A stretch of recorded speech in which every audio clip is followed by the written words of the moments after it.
Bon matin, Axe 21, bon matin. Et au lieu de m'applaudir moi pour mon arrivée, est-ce qu'on peut applaudir le départ de tous ces enfants et des moniteurs qui prennent du temps ensemble? Merci pour votre service et bon dimanche matin.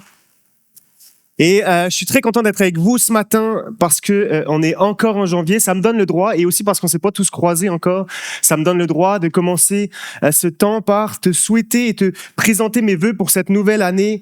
Et ce que je te souhaite, c'est que tu puisses, c'est qu'on puisse ensemble répéter avec conviction, jour après jour, cette parole, ce verset qui dit « Les bontés de l'Éternel ne sont pas épuisées, ses compassions ne prennent pas fin, elles se renouvellent chaque matin.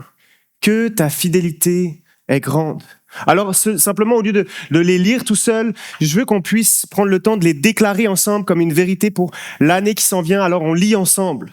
« Les bontés de l'Éternel ne sont pas épuisées. Ses compassions ne prennent pas fin, elles se renouvellent chaque matin. Que ta fidélité est grande. » Amen. Et peut-être que, alors ce matin, que tu prononces ces mots avec ta bouche, peut-être que dans ton cœur, tu es en train de te dire, on est à peine en janvier, et ces belles paroles-là, c'est vraiment ce que j'ai pas l'impression de vivre pour ce début d'année. Et pourtant, je me permets de les lire et de vous les faire lire, pas par insouciance, pas par une forme d'insensibilité à ton égard, parce que moi-même, tout près de moi, autour de moi, il y a des gens qui, depuis le début de cette année, font face à toutes sortes de combats. Une situation de maladie incurable, la perte d'un être cher, une situation relationnelle qui s'envenime, des parents qui sont très préoccupés par leurs enfants, des choix qui sont lourds à poser. Je ne sais pas tout ce que tu vis en ce début d'année, mais je suis conscient qu'il y a des combats qui ont soit déjà commencé, soit qui se poursuivent pour certains en ce début d'année 2026.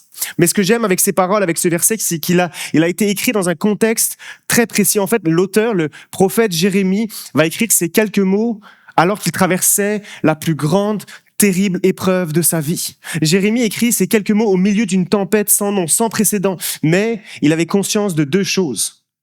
Il avait à la fois la foi dans les promesses de son Dieu, il avait à la fois conscience du combat qu'il y avait dans son cœur. Alors qu'on a lu les versets 22 et 23, voici ce qu'il va écrire juste avant ces versets. Et j'ai dit, ma force est perdue, je n'ai plus d'espérance en l'Éternel. Quand je pense à ma détresse, à ma misère, à l'absinthe et au poison, quand mon âme s'en souvient, elle est abattue au-dedans de moi.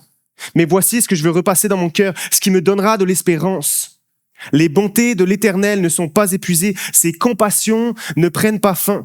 Elles se renouvellent chaque matin. Que ta fidélité est grande. Il est en train de dire ici, lorsque je pense à ma détresse, lorsque je rumine, lorsque je ressasse toutes ces choses négatives qui prennent place dans ma vie, ça en devient comme du poison, comme de l'absinthe. Lorsque mes pensées se nourrissent de ce que je vis, de mes épreuves, de mes circonstances, c'est comme un poison amer pour mon âme et je deviens abattu en dedans de moi. Mais voici sur quoi je veux fixer mes pensées. Voici ce que je veux ressasser dans mon cœur pour avoir de l'espérance. Les bontés de Dieu ne sont pas épuisées et elles se renouvellent chaque jour. Et Jérémie, dans ces quelques versets, est en train de décrire qu'il y a en lui un réel combat qui prend place. Et il reconnaît que c'est par le combat du cœur qu'il est capable de passer de l'absinthe, du poison, du désespoir à l'espérance, la gratitude et la reconnaissance. Et peut-être qu'on n'est pas tous aussi intensément dans la détresse que Jérémie, mais on vit quand même tous ce dialogue interne incessant qui parfois est source de tension, parfois est source de découragement, de peur, de lassitude. On a tous cette tension interne, pas toujours spectaculaire, souvent très silencieuse, mais qui est vraiment réelle dans nos vies. La tension entre ce que je sais être bon, mais ce que je désire sur le moment. La tension entre ce que je crois et la manière dont je vis concrètement. La tension entre ce que je veux devenir et la personne que je suis encore aujourd'hui. On connaît tous ce tiraillement intérieur. Vouloir le bien, mais choisir la facilité. Aspirer à la paix, mais nourrir l'inquiétude. Chercher la vérité, mais continuer de marcher dans l'illusion. Désirer aimer, mieux et plus, mais réagir par orgueil ou par peur. Et c'est ce qui rend ce dialogue interne si déroutant, c'est qu'il a pas seulement lieu dans les grandes décisions spirituelles de notre vie, mais aussi et surtout dans les choses très banales du quotidien, dans les toutes petites décisions. Moi, ce matin, je me suis demandé, Est-ce que je prends un 3e café ce matin où je reconnais que j'ai assez de caféine dans le corps pour toute l'année 2026? Est-ce que ce matin, je dois aller à la douche où j'arrive à me faire croire que j'en ai pas besoin? Et pour cela, heureusement qu'il n'y a pas juste mon dialogue intérieur, il y a aussi la voix menaçante de ma femme qui me laisse pas vraiment le choix. Mais tu vois de quoi je parle. Je suis sûr que toi aussi, tu te poses sans cesse toutes ces questions à toi-même. Est-ce que je clique sur l'épisode suivant où je vais me coucher plus tôt pour pouvoir être capable de me lever tôt demain matin? Est-ce que je prends 5 minutes en silence pour dialoguer ou pour écouter Dieu? Ou est-ce que je profite de ce petit moment inoccupé pour simplement scroller et passer le temps? Est-ce que je prends le temps d'écouter ce qui grince à l'intérieur, ces questions, ces doutes, ces malaises? Ou est-ce que je les fais taire avec du bruit, avec des écrans ou avec de l'occupation? Et je sais pas si tu as déjà vu ça dans les dessins animés. Souvent, les personnages, quand ils ont une décision à prendre, il y a 2 bonhommes qui apparaissent au-dessus de leur tête. D'un côté, un petit démon, un leader négatif qui veut t'inciter à faire le mauvais choix pour ta vie, et de l'autre, un petit ange qui est la voix de la raison et de la sagesse. Et je sais que c'est pas une image très biblique, mais je trouve qu'elle illustre quand même une réalité intéressante. Parce que derrière chaque décision, il y a un combat qui est discret, qui est invisible, mais qui est bien réel. Et la Bible en parle comme du combat pour notre cœur. La Bible parle en fait environ 900 fois de ce thème-là du cœur. Pas parce que les auteurs bibliques manquaient de thèmes, de sujets ou même de vocabulaire, mais parce qu'ils avaient compris quelque chose de fondamental. Le cœur, c'est pas juste ce que tu ressens. Le cœur, c'est littéralement le centre de commande de toute ta vie. Dans la Bible, le cœur, c'est l'essence même de l'être humain. C'est l'endroit où tout vient se rencontrer. Tes pensées, ce que tu crois être vrai, tes émotions, ce que tu ressens profondément, tes désirs, ce que tu veux vraiment, et ta volonté, ce que tu choisis concrètement. Et tout ça, c'est pas des compartiments bien séparés. Ce sont différentes facettes d'un même centre de contrôle qui est notre cœur. Et ce matin, je sais qu'on a tous des réalités de vie très différentes, mais on partage au moins un point commun. Ce matin, tu peux croiser le regard de n'importe qui dans cette salle et te dire, cette personne sait très bien ce que c'est que de lutter intérieurement. Même si tu la connais pas ou peu, je peux t'assurer que la personne à côté de toi, elle aussi, a dû faire face un jour ou fait face en ce moment à des pensées qui tournent en boucle, à des peurs secrètes et inavouables, à des désirs qui sont parfois contradictoires. Et c'est vrai, même si l'être humain est très capable de porter un beau masque extérieur, c'est pas toujours si facile que ça à l'intérieur. Parce que le cœur humain est sans cesse sollicité, il est sans cesse pressé, il est fatigué, il est attiré, il est blessé, il est tenté, il est découragé. Et la Bible veut nous enseigner sur cette lutte, parce qu'elle en parle comme d'un combat réel pour notre cœur, pas seulement émotionnel, pas seulement psychologique, mais d'un combat qui est bien plus profond, bien plus large, bien plus sérieux que ce que nous avons tendance à voir avec nos yeux. Et c'est pour ça que l'apôtre Paul écrit ces mots aux chrétiens d'Éphèse, et c'est notre texte de ce matin dans Éphésiens 6, versets 10 à 12. Enfin, mes frères et sœurs, fortifiez-vous dans le Seigneur et dans sa force toute puissante. Revêtez-vous de toutes les armes de Dieu afin de pouvoir tenir ferme dans les manœuvres du diable. En effet, ce n'est pas contre l'homme que nous avons à lutter, mais contre les puissances, contre les autorités, contre les souverains de ce monde des ténèbres, contre les esprits du mal dans les lieux célestes. Paul, dans ces mots, est en train de dire ici, la vie chrétienne est un réel combat. Et je sais que c'est pas le genre de christianisme qui est populaire parce qu'il est loin d'être attrayant. Mais ce matin, j'assume à 100% que je suis un très mauvais vendeur parce que je vous présente un christianisme qui est loin de promettre uniquement la joie, le succès ou la prospérité. En fait, un chrétien, un disciple, c'est quelqu'un qui suit Jésus. Et Jésus sur cette terre n'a pas connu une vie tranquille. Il a connu une vie d'obéissance coûteuse, marquée par la tension, l'opposition et la souffrance. La vie de Jésus sur terre n'a pas été marquée par le confort, mais par le rejet, par l'incompréhension, la solitude et finalement la mort sur la croix. Et ça, c'est la vie de celui que nous, les chrétiens, nous voulons suivre. Et Jésus leur dira même à ses disciples, « Vous aurez à souffrir dans ce monde. » Et je sais que c'est rough de commencer l'année comme ça, mais je veux te le dire quand même, cette année, tu vas souffrir. Alors, bonne année 2026. En fait, comme on le voit avec Jésus, il y a un combat particulier qui commence lorsque tu prends position pour et avec Dieu. Et je sais que c'est pas glamour, que c'est pas attirant, mais c'est la vérité. La marche chrétienne dans la Bible n'est jamais comparée à se laisser porter sur un long fleuve tranquille. Elle est comparée à un combat, à une guerre, à une course difficile et éprouvante. Et c'est pour ça qu'on entre ce matin et pour les quelques semaines qui s'en viennent dans cette nouvelle thématique qui s'intitule « Le combat à mener ». Parce que la vie chrétienne appelle à tout un tas de combats, des luttes particulières, intentionnelles. Et les semaines prochaines, on verra un petit peu plus en détail, de manière très concrète, quels sont ces différents combats dans nos vies, que ce soit pour nos couples, nos familles, nos amitiés, notre appel. Et ce matin, on veut simplement commencer par poser un cadre un petit peu plus large sur cette notion de combat pour notre cœur. Parce qu'avant, les combats autour de nous, il y a aussi ce combat en nous. Avant les luttes qui sont très visibles dans nos relations, nos responsabilités, notre appel, il y a un combat intérieur, il y a un combat pour notre cœur. Et le passage qu'on a lu ensemble ce matin le dit. Le cœur humain n'est pas un territoire neutre. Il est disputé. Il est l'enjeu d'un affrontement spirituel vraiment réel. Et la parole de Dieu nous révèle 3 vérités essentielles qu'on veut simplement poser ensemble ce matin pour développer la série ensuite, qui sont ces 3 points-là. Quelle est la nature de ce combat? Quels sont les mécanismes de ce combat? Et comment est-ce que Dieu, lui aussi, veut prendre part activement, encore aujourd'hui, au combat pour notre cœur? Alors on commence avec le premier point, la nature de ce combat. Et voici ce qu'on a lu ensemble. Car nous n'avons pas à lutter contre la chair et le sang. Paul n'est pas en train de dire ici que le mal n'existe sous aucune forme humaine. En fait, Paul sait très bien de quoi il parle. Il a été emprisonné, il a été fouetté, il a été lapidé, il a connu l'injustice, il a commis aussi l'injustice, la violence, l'opposition. Il a vu des gens en chair et en os se faire mal les uns les autres.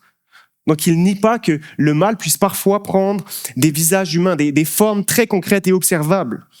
Mais ce qu'il affirme, c'est que notre combat ne se limite pas seulement à ce qu'on voit. Que le mal se manifeste visiblement parfois par la guerre, la cruauté, la cupidité, le racisme, la pauvreté, la haine, la violence, mais que toutes ces réalités sont jamais simplement humaines, elles sont jamais simplement naturelles. Elles proviennent de quelque chose de plus profond. Parce que le mal a tout d'abord une origine spirituelle. Et dans notre société québécoise occidentale, on a beaucoup de mal avec cette idée. Parce que notre manière de penser est façonnée par la conviction que tout a une cause naturelle, une explication scientifique. Ce qui nous pousse à dire que les crimes, la violence, la cupidité, le racisme, la guerre doivent forcément venir de certains facteurs en particulier. Une mauvaise éducation, une enfance brisée, des systèmes sociaux complètement défaillants. Et on croit que si on identifie la cause, on va pouvoir réparer les problèmes de ce monde. Mais si on est assez honnête intellectuellement, on doit admettre que cette idée est bien trop fragile. En fait, c'est un professeur de l'université de Columbia, Andrew Del Banco, qui a écrit cette phrase suivante. Un fossé s'est créé dans notre société entre la visibilité du mal et les ressources intellectuelles disponibles pour y faire face. Et quand cet auteur, qui est incroyant, parle de ce fossé entre la visibilité, la réalité du mal et nos capacités à y répondre, il met le doigt sur un paradoxe très troublant. Jamais l'humanité n'a été aussi avancée sur le plan médical, sur le plan scientifique, sur le plan éducatif, sur le plan technologique. Et pourtant, jamais nous n'avons vu et cessé de découvrir à quel point le mal est profond, persistant et même inventif.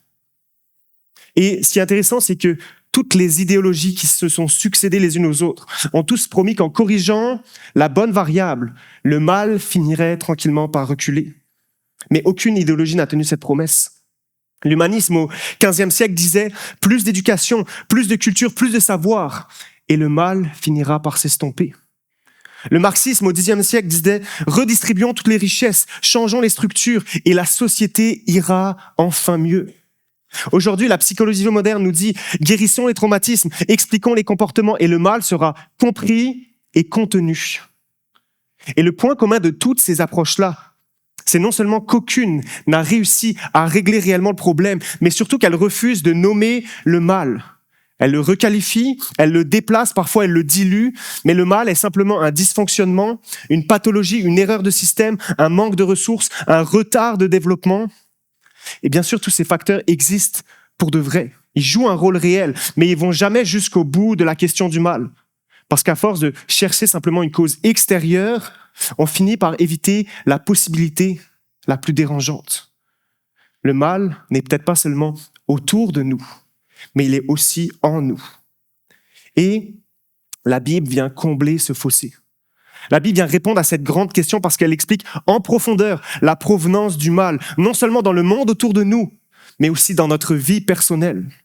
La Bible ose faire ce que les idéologies ont toujours refusé. Elle nomme le mal comme une réalité qui est spirituelle, qui est personnelle, qui est enracinée à la fois dans des puissances qui nous dépassent et dans un cœur humain qui s'est détourné de Dieu. Et la Bible ne nie pas les complexités psychologiques, elle ne nie pas les injustices sociales, mais elle refuse de réduire le mal à ces dimensions-là. En fait, elle nous dit que tant que tu refuses de prendre au sérieux la profondeur réelle du mal, tu proposeras toujours des solutions superficielles. Tant que tu refuses de voir que le problème est en toi et aussi plus grand que toi, tu finiras par croire que l'humanité peut se sauver elle-même et peut se suffire à elle-même. Et le premier livre de la Bible nous raconte très bien comment est-ce que le mal est entré dans le monde par l'exercice du libre arbitre, de la capacité de choisir de deux catégories d'êtres que Dieu avait créés, les anges et les êtres humains. Et certains anges, on le voit, se sont rebellés contre Dieu et sont devenus ce que la Bible appelle le diable et ses démons. Des êtres personnels, spirituels et bien réels. Et à leur suite, l'humanité a choisi elle aussi de se rebeller. Et sans refaire toute l'histoire que tu peux aller lire au tout début de la Bible dans Genèse, le résultat est très clair. Et on le voit encore aujourd'hui, le péché est maintenant profondément enraciné dans le cœur de l'être humain. La Bible nous révèle que ce cœur marqué par le péché est un lieu de combat parce qu'il existe un ennemi réel, l'ennemi de nos âmes, qui agit, qui influence, qui ment, qui accuse et qui cherche à nourrir ce qui est tordu en nous. Et bien sûr, tous les facteurs psychologiques, les facteurs sociologiques peuvent façonner la manière dont le mal s'exprime à travers nos vies. Mais ils ne suffisent jamais à l'expliquer réellement. Il ne suffit jamais à expliquer pourquoi le combat est si intense, le combat est si constant, et surtout qu'il est commun pour chacun d'entre nous. Le péché en nous et l'ennemi autour de nous. Et parfois, l'œuvre en nous avance ensemble dans cette bataille intérieure pour nos cœurs.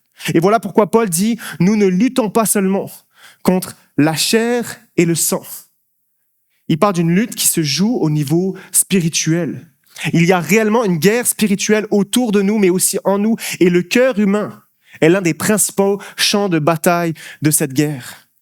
Et contrairement à ce qu'on pourrait penser, devenir chrétien ne nous met pas à l'abri de ce combat. En fait, c'est exactement l'inverse. C'est pour ça que j'aimerais te dire quelque chose de très simple, mais de très important ce matin. Si tu as l'impression, dans ta vie chrétienne, dans ton parcours de foi, de lutter, c'est normal. Il y a des luttes qui sont le signe d'une vie spirituelle qui est simplement vivante. Quand l'esprit en toi résiste à ce qui est en train de te détruire, quand ton cœur n'est plus à l'aise avec ce qui avant était banal pour toi, c'est normal que certaines pensées reviennent frapper à ta porte. C'est normal que des tentations réapparaissent sur ta route. C'est normal de traverser des saisons de peur, de doute, de fatigue intérieure. C'est normal de devoir lutter pour rester fidèle, doux et centré sur Dieu. En fait, le combat est souvent un signe que ton cœur n'appartient plus au mauvais camp. C'est un auteur puritain, Thomas Brooks, qui l'a écrit de cette manière. « Satan ne se donne pas la peine de troubler ceux qu'il possède déjà. » Ça veut dire que le combat spirituel se joue précisément là où un cœur cherche à appartenir pleinement à Dieu. Un théologien disait que le chrétien est reconnaissable à ceci, une paix intérieure profonde et un combat constant pour son cœur. Alors, si tu as l'impression de lutter ce matin, je veux te rappeler que c'est pas parce que tu es un mauvais chrétien. Peut-être que c'est parce que tu es un chrétien qui est vivant. Et ce combat, Paul nous le rappelle, ne se joue pas d'abord autour de nous, mais il se joue en nous. Et c'est pour ça qu'il est essentiel de comprendre la nature du combat. Nous avons un ennemi pour nos âmes qui utilise des stratégies très précises. Et c'est mon deuxième point ce matin, la stratégie de l'ennemi. Éphésiens 6, verset 11, « Revêtez-vous de toutes les armes de Dieu afin de pouvoir tenir ferme contre les manœuvres du diable. » L'ennemi de notre âme, Satan, utilise des manœuvres, ou dans d'autres versions, des ruses, littéralement du mot grec « méthoda », des méthodes, des manières de faire qui sont répétées, un mode opératoire. Il y a un lézard dans le désert d'Arizona qui utilise deux stratégies pour faire face au danger. Soit il va se gonfler pour paraître beaucoup plus gros, beaucoup plus menaçant qu'il ne l'est réellement, soit à l'inverse, il va faire le mort en espérant qu'on l'ignore et qu'on le laisse tranquille. Et ça, c'est exactement les deux erreurs opposées qu'on a souvent tendance à faire à propos de Satan, à propos du diable. Soit on va le surestimer, on va le voir partout, dans tout ce qu'on vit, bien plus grand et plus puissant qu'il ne l'est réellement. Ou à l'inverse, on va le sous-estimer complètement. On va l'ignorer, faire comme s'il n'existait pas, comme si tous mes combats étaient purement émotionnels ou psychologiques ou circonstanciels. Mais Paul, dans ce texte-là, ne nous appelle ni à la fascination, ni à la naïveté, mais à une certaine lucidité pour comprendre comment est-ce qu'il agit contre nous. Et la Bible nous montre que la stratégie principale du diable n'est pas spectaculaire, n'est pas démonstrative. Son arme numéro 1, ce n'est pas la possession, ce n'est pas le paranormal, ce n'est pas le chaos visible. C'est premièrement le mensonge intérieur. Et c'est important de le savoir, car si tu le surestimes, tu lui attribues un pouvoir qu'il n'a pas, mais si tu le sous-estimes, tu ne discernes même plus comment est-ce qu'il agit dans ta vie. Et ces mensonges finissent par s'immiscer dans ton cœur sans même vraiment que tu t'en rendes compte. Et c'est d'ailleurs pour ça que la Bible appelle Satan le diable. Et ce mot diabolos veut dire littéralement le menteur, l'accusateur, le calomniateur. Jésus lui-même va l'appeler le menteur et le père du mensonge. Je ne sais pas si tu as déjà eu l'occasion de voir devant toi un piano ouvert, un piano à cordes. Et si tu regardes, chacune des notes, des touches sur le piano est rattachée à une corde qui vient frapper avec un petit marteau pour produire un son.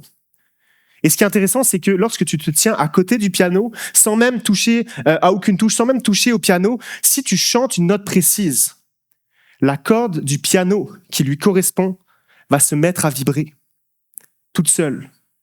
Pourquoi ? Parce que cette corde est réglée pour réagir à une certaine fréquence très précise. Et c'est un peu comme ça que le diable veut agir avec nous. Le diable ne crée pas le mal en nous. Le diable ne peut rien imposer de l'extérieur. Par contre, il peut faire vibrer ce qui est déjà tendu en toi. Il repère une amertume. Il va essayer de l'amplifier.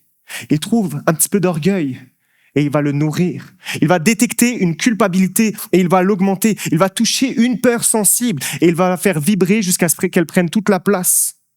Le diable ne transforme pas un cœur sain en un cœur mauvais. Il rend un cœur fragile encore plus fragile. Il joue sur les cordes qui sont déjà tendues dans nos vies. Il l'appuie là où ça résonne déjà. C'est exactement pour ça que Paul dit dans Éphésiens 4, verset 26, « Ne laissez pas le soleil se coucher sur votre colère. Ne donnez pas un accès au diable. » Autrement dit, si l'amertume s'installe, si la colère n'est pas traitée, si tu donnes au diable une corde sensible, alors il pourra la faire vibrer. Tu vas lui donner un point d'appui dans ta vie. Le diable ne crée pas la colère en toi, mais il peut l'exploiter subtilement, il peut la presser, il peut l'amplifier. Autrement dit, sa manière d'agir n'est pas d'abord de forcer, d'obliger, ni même d'agir physiquement, de parler audiblement, c'est simplement de stimuler ton dialogue intérieur, d'influencer ses pensées, d'influencer ses désirs qui sont déjà dans ton cœur, de nourrir un faux raisonnement que tu as déjà en toi. Et la Bible nous montre que ce mensonge se décline en 2 catégories qui sont opposées, mais qui mènent exactement au même endroit. La tentation et l'accusation. 2 mensonges complètement différents pour arriver au même résultat, éloigner ton cœur de Dieu. La tentation, c'est un procédé subtil par lequel Satan veut déformer à la fois ta vision de Dieu et ta vision de toi-même. En fait, Satan est très bon pour à la fois minimiser la sainteté de Dieu et exagérer ta capacité à pouvoir gérer le péché dans ta vie. La tentation, c'est jamais une proposition de chute brutale et spectaculaire. Elle commence souvent par un petit compromis. Elle te murmure que tu es capable, que tu maîtrises la situation, que tu peux aller jusque-là sans vraiment tomber, que c'est peut-être pas aussi grave que ce que les autres disent autour de toi et que toi, tu sauras t'arrêter à temps. Et pendant que ta confiance en toi augmente, ta vision de Dieu, elle, change subtilement. Sa sainteté s'estompe et le péché apparaît alors moins sérieux et moins dangereux. Les conséquences deviennent lointaines et presque théoriques. Et ce qui est intéressant, c'est que Satan ne s'amuse pas à nier l'amour de Dieu, mais il le vide de sa sainteté. Il te fait croire que la grâce rend l'obéissance optionnelle, que puisque Dieu te pardonne, désobéir n'est peut-être pas si grave. Et si tu prends quelque chose de très simple et très banal, qui me concerne directement, ma consommation d'écran, de ce que je regarde, et je suis pas en train de dire quoi faire par rapport à ce sujet, mais je t'expose parfois ce qui peut se passer en moi. La tentation ne commence jamais par « regarde quelque chose de malsain à la télé ». Elle commence avec ce discours intérieur qui dit « c'est juste une série ».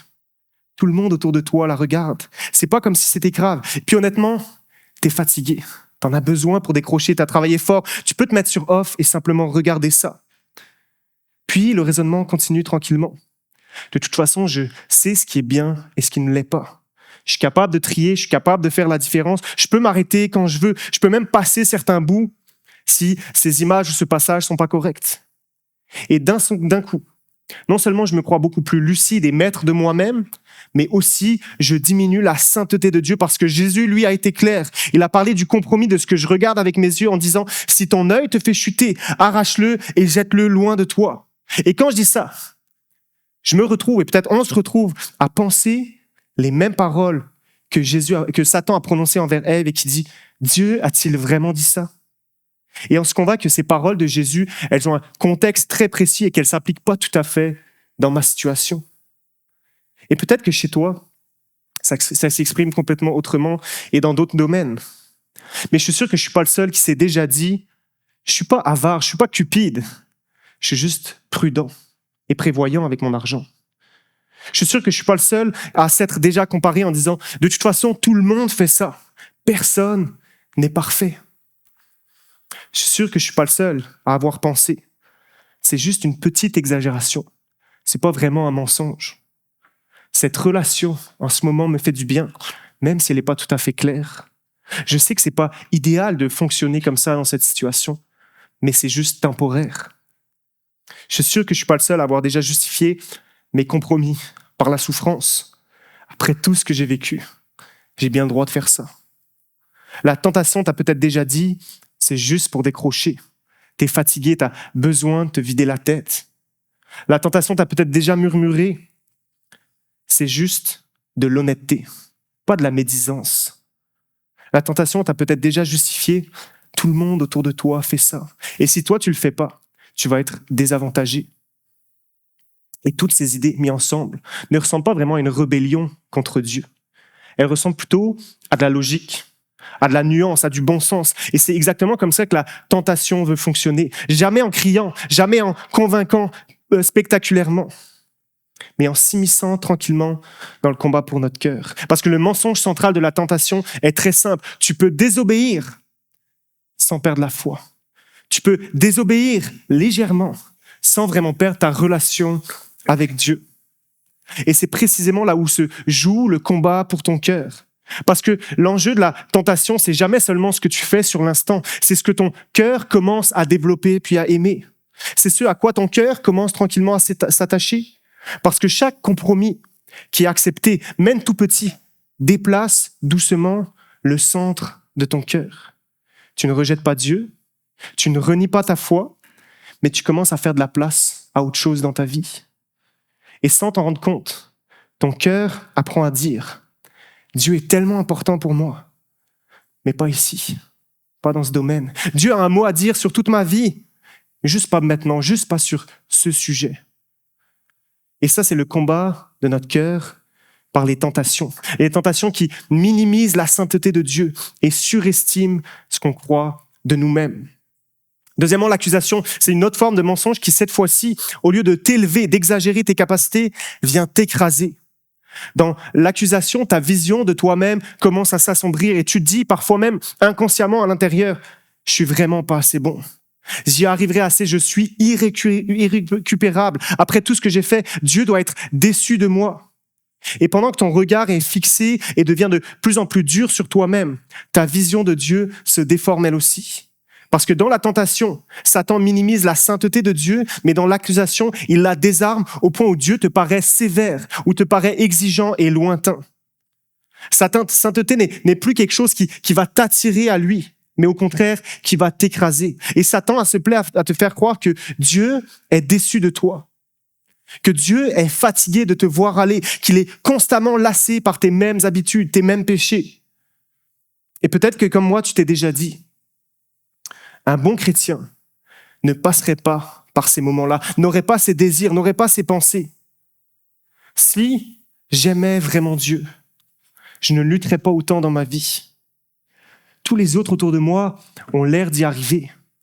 Et pourtant, pas moi. Je suis tombé bien trop de fois pour encore mériter que Dieu me tende la main. C'est certain qu'en me regardant aller, Dieu roule les yeux au ciel. Le pasteur John Newton écrivait à un chrétien qui était profondément découragé, qui était sous le poids de l'accusation, et lui écrit ça. « Tu ne peux jamais être trop conscient de ton péché, mais tu peux, et tu l'es, être affecté d'une manière inappropriée par eux. Tu exprimes non seulement une faible opinion de toi-même, ce qui est juste, mais aussi une trop faible opinion de la personne, de l'œuvre et des promesses du Rédempteur, ce qui est totalement faux. L'accusation n'a pas pour objectif, premièrement, que tu tombes, mais que tu te définisses toi-même par tes failles ou par tes chutes. Et à force d'écouter cette voix, quelque chose change subtilement. Tu continues peut-être de croire en Dieu, mais tu n'oses plus t'approcher de lui. Tu pries encore, mais avec une certaine retenue. Tu chantes à l'église, mais sans aucune conviction. Tu te compares sans cesse aux autres croyants autour de toi. Tu supposes que les autres s'en sortent mieux que toi et tu finis par croire que ton combat spirituel est une anomalie. L'accusation te fait croire que ton combat intérieur te disqualifie. Elle transforme une lutte normale d'un croyant en fausse preuve d'un échec spirituel. Elle te fait penser que la sainteté, c'est juste pour les autres, que la paix intérieure, c'est pour ceux qui réussissent mieux que moi, que Dieu est patient, mais pas indéfiniment, que Dieu est compatissant, mais sûrement blasé de faire affaire avec moi. Et plus tu écoutes ces voix parfois très subtiles de l'accusation, plus ton cœur se replie sur lui-même. Et par l'accusation et par la tentation, Satan combat pour que ton cœur s'éloigne de Dieu subtilement.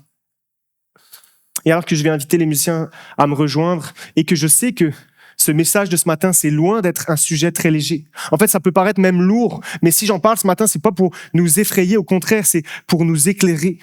Parce que toutes ces stratégies qui sont mises en lumière perdent peu à peu leur pouvoir et la vérité peut commencer à reprendre sa place. Alors, si tu fais partie de ceux qui sont reconnus dans une ou plusieurs des affirmations que j'ai citées, je veux finir ce matin en te disant que le combat pour ton cœur, oui, il est réel et il existe, mais aussi et surtout, et c'est mon dernier point, que Dieu va y prendre part puissamment avec toi.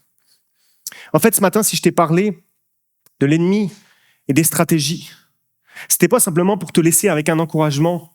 Tiens bien fort, fais attention, combat plus fort contre ces pensées, ces schémas de ton cœur.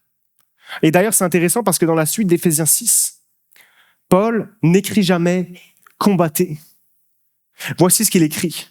« Revêtez-vous de toutes les armes de Dieu afin de pouvoir tenir ferme contre les manœuvres du diable. » Pourquoi ?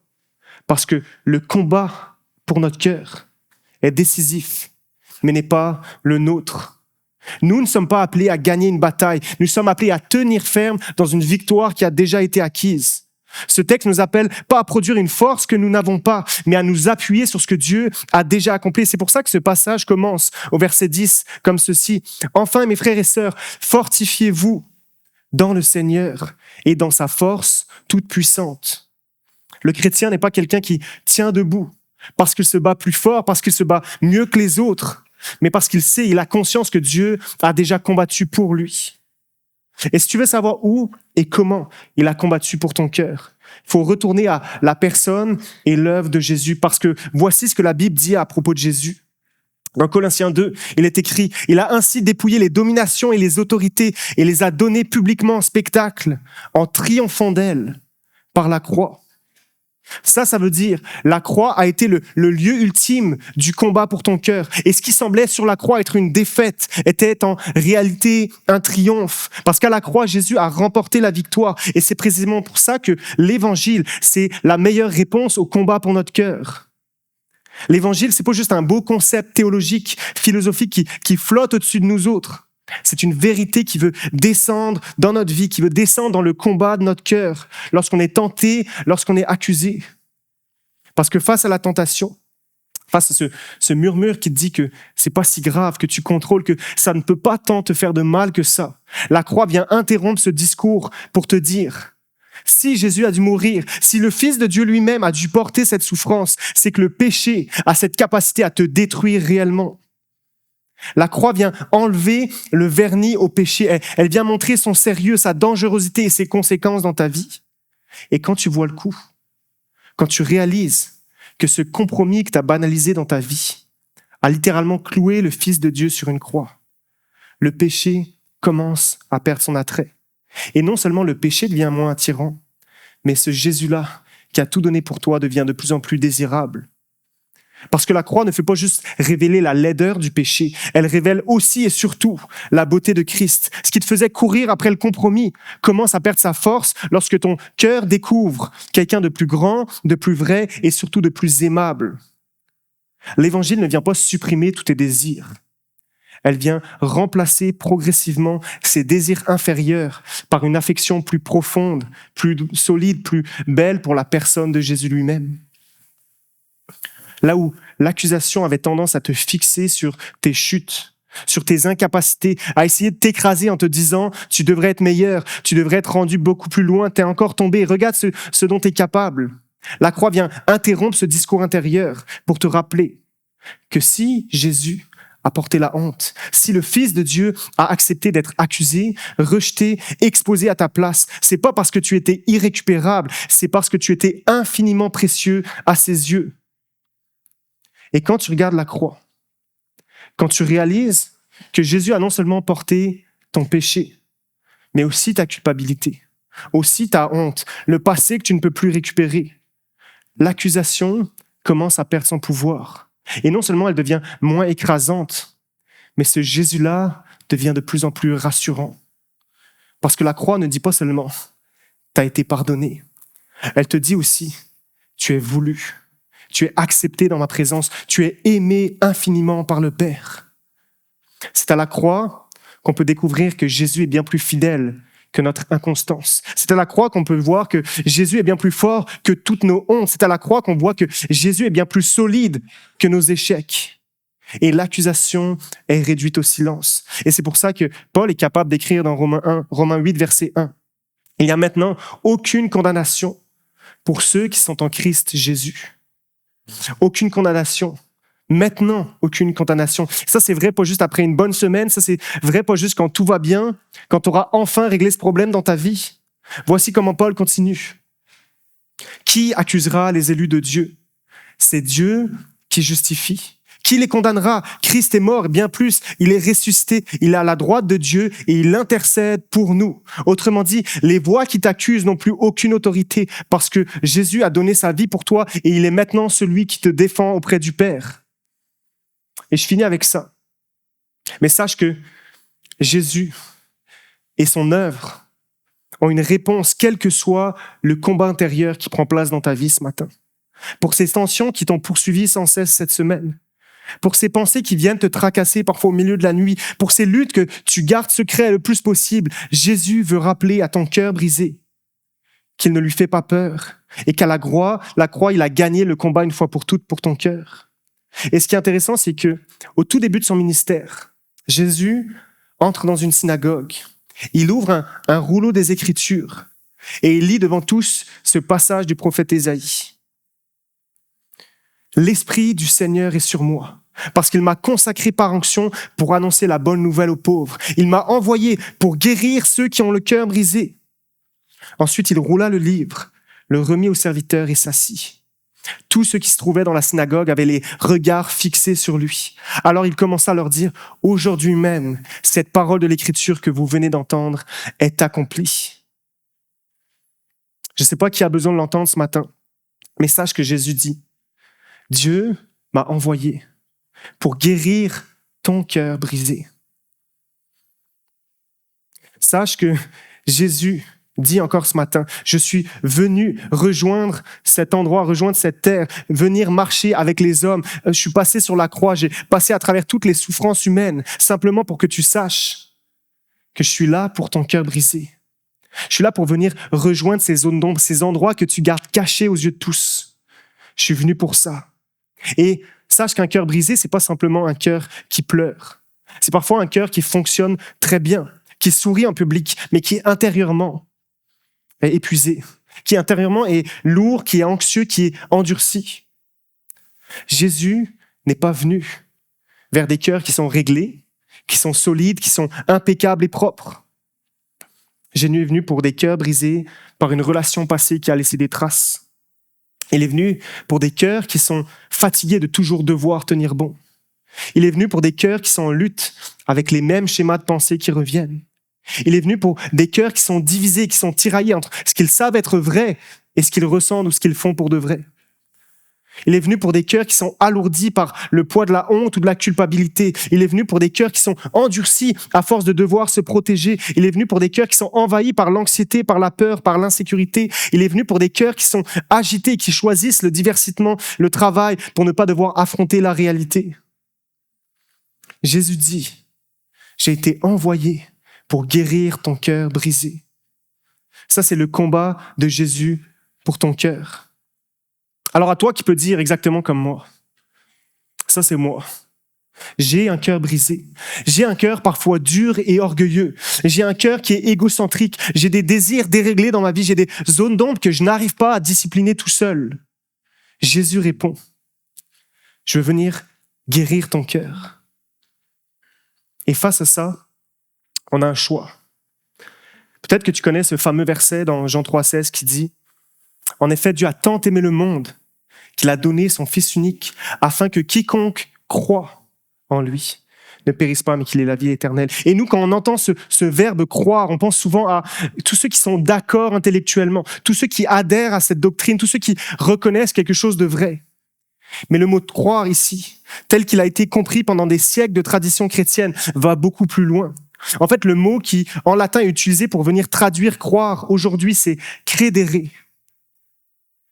Credere vient de corps et dere, le cœur et le don. Croire au sens biblique, c'est littéralement accepter de donner son cœur. Croire en Jésus, c'est pas simplement dire « je crois que Jésus existe », c'est dire « je te confie mon cœur, je te confie ce qui dirige ma vie, je te donne le centre de mes décisions, je te donne ce que je protège le plus, je te donne le contrôle. » Même là où ça me coûte, même là où ça me tente moins, même là où j'ai peur, même là où j'ai tendance à m'accrocher fermement. Et donner son cœur à Jésus, c'est pas du tout être ou devenir parfait. Parce que quand tu lui fais confiance, tu vas encore tomber et dans sa grâce, il va te relever. Mais quelque chose change profondément. C'est que tu choisis de lui donner un accès. Et à ceux qui donnent accès, ce sont eux que Dieu peut réellement guérir. Ce sont eux que Dieu peut réellement transformer. Ce sont eux que Dieu peut faire marcher progressivement dans la liberté. Donner ton cœur à Jésus, c'est pas juste un encouragement réservé à ceux qui l'ont jamais fait. Parce que toi et moi, si on est honnête, il y a des parties de notre cœur qu'on avait confiées à Jésus et qu'on a repris. Il y a des parties de notre cœur qu'on garde fermement encore sous contrôle. Donner ton cœur à Jésus. Ce matin, ça peut vouloir dire très concrètement, lui remettre un combat précis que tu n'arrives plus à gérer seul. Lui remettre une peur que tu continues de porter en silence. Lui confier une habitude, lui confier un compromis que tu minimises depuis trop longtemps. Lui abandonner une amertume, une colère, une relation, une blessure que tu as appris à cacher. Lui donner le contrôle dans un domaine dans lequel tu sais que tu résistes encore. Donner son cœur à Jésus, c'est pas forcément un grand geste spectaculaire, c'est pas une promesse héroïque, c'est simplement se tenir devant Jésus, lui dire simplement, voici mon cœur brisé, je veux te le remettre tel qu'il est. Je te redonne ce que j'avais repris. Je te demande de faire en moi ce que moi je suis incapable de faire. Et si ce matin il y a quelque chose que le Saint-Esprit vient mettre en lumière dans ta vie, qui te demande de remettre à Dieu quelque chose en tout particulier, de le remettre à Jésus. Je veux simplement prendre ce temps-là comme une invitation pour te dire, il y a des personnes qui se trouvent à l'arrière et qui veulent prier avec toi, qui sont prêtes à, avec toi, écouter la voix de Dieu et répondre en donnant ton cœur dans ce domaine précis. Donc Luc et Jacinthe vont se tenir à l'arrière, ils vont pouvoir prier avec toi. Je sais que c'est challengeant, mais peut-être que le Saint-Esprit est en train de te demander de lui remettre cette petite partie de ton cœur que tu gardes fermement. Et ce matin, non seulement cette invitation est pour toi, mais on va aussi poser ce geste-là ensemble en tant que communauté d'une manière très simple et très concrète. On va prendre la communion comme un credere, comme le fait de vouloir donner notre cœur. Alors pendant le premier chant qu'on va entonner ensemble, je vais t'inviter à te lever puis à venir chercher les éléments qui vont être disposés de chaque côté ici devant le stage et d'aller te rasseoir et d'attendre parce que je vais revenir après le premier chant pour qu'on puisse les prendre ensemble. Et alors que tu le fais, alors que tu vas être en marche pour aller chercher les éléments, demande au Saint-Esprit de venir éclairer de quelle manière tu peux venir lui donner, lui redonner ton cœur ce matin. On chante ensemble ce chant qui dit « Jésus, prends mon cœur, je te donne tout. »